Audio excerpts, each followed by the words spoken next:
Hello mọi người, thì hôm nay shop vuadeal mình mới vừa về cái mẫu loa mà kiểu như setup dạng bút sale các bạn. Ở đây á là nó phải ghép, có nghĩa là ở đây mình đang có con JBL Studio 6, nó sẽ có hai cái cục hai bên, nhưng mà khi mà chúng ta mua á thì chúng ta sẽ không có dây, chúng ta bắt buộc phải mua cái sợi dây riêng nha, mua cái sợi dây riêng. Cái thứ nhất, cái thứ hai là nó chỉ là cái cục loa thôi, nó chỉ là cục loa, không có cắm điện, không có vô Bluetooth, không có gì hết, nó chỉ là cái loa cơ bản như thế này. Và cái này xài hết nha. Đó. Và về mặt loa thì chúng ta sẽ có một cái reup và một cái phần subwoofer ngay đây. Ở phía sau thì sẽ có cổng hơi nha. Còn cái thùng này á là của cái con bên đây, là cái thằng này là cái trung tâm xử lý. Thì nôm na thì cái này sẽ là cái cục chính, có cái cục này mới hoạt động được, mà có cục này mà không có cái này cũng không hoạt động được. Nhưng mà bắt buộc chúng ta phải có cục này. Còn cái loa thì anh em có thể mua bất kể cái loa nào cũng được, gần như là được. Ở đây thì con này có thể xuất ra được 4K, anh em có thể cắm vô TV nghe nhạc hoặc optical hoặc Bluetooth hoặc là cắm vào USB cũng được luôn, đầy đủ hết trong đây luôn, có cả remote. Thì đây là cái giải pháp dành cho những bạn nào mà muốn setup cái hệ loa của nhà mình. Ví dụ nhà mình đang có cặp loa hoặc là những cái hệ thống loa khác để chúng ta muốn cắm vô đây, thì cái thông số anh em nhớ xem kỹ nha, chứ không phải là loa nào cũng cắm được, nhưng mà tương đối thôi là cắm được hết. Ở phía bên đây thì là cái trái tim đó. Con này thì được một cái là ở phía mặt trước chúng ta sẽ có hai cái núm khá là to bản để mà chúng ta chỉnh volume. Bên đây chỉnh volume nha. Họ làm cái kiểu này gần như là giống cái bánh xe của cái con JBL bật box, hao hao thôi. Và cái mặt này là mặt kiến nè.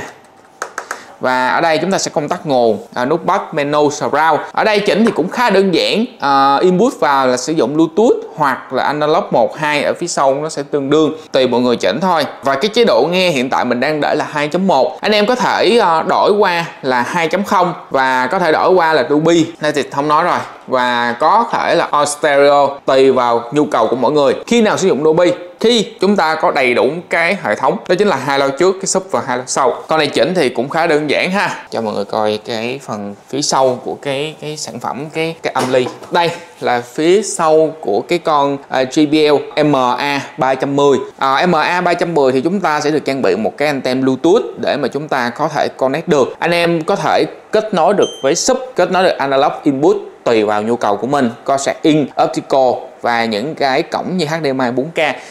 Anh em nếu mà mua về để cho TV thì cũng được nha. Và con này mình thấy khá là tối giản so với những cái thiết bị khác trên thị trường. JBL thì hướng tới là phong cách hiện đại, style hiện đại, nên là yên tâm đi, sử dụng rất là dễ, không có khó đâu, cắm vô là sử dụng thôi. Còn cái lo này thì tùy anh em, nhưng mà cái màu này mình thấy thầy chả thích cái nào cả.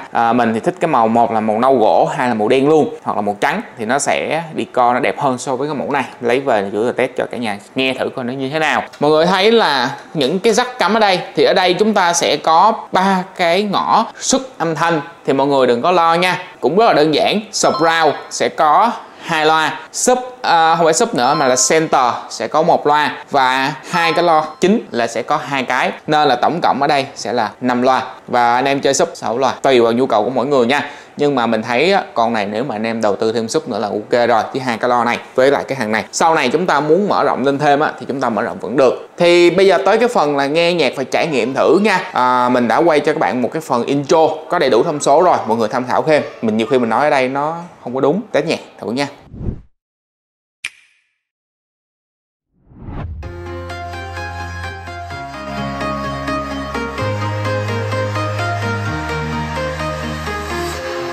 Walking alone, the streets are empty.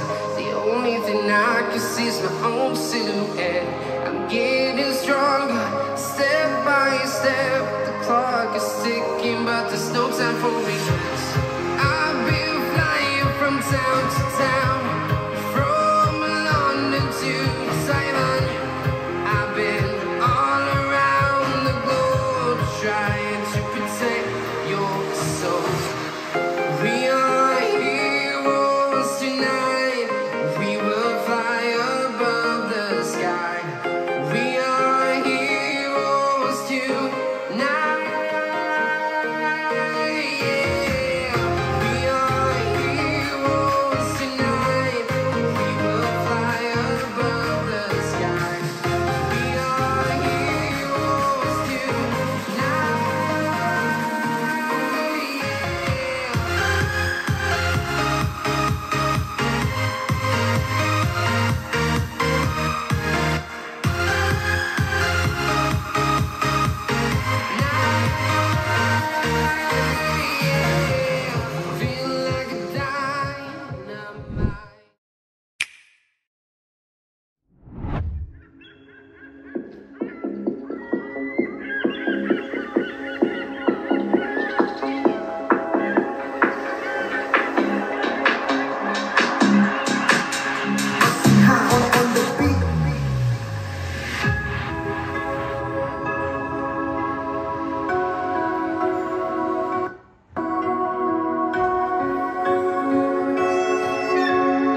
you.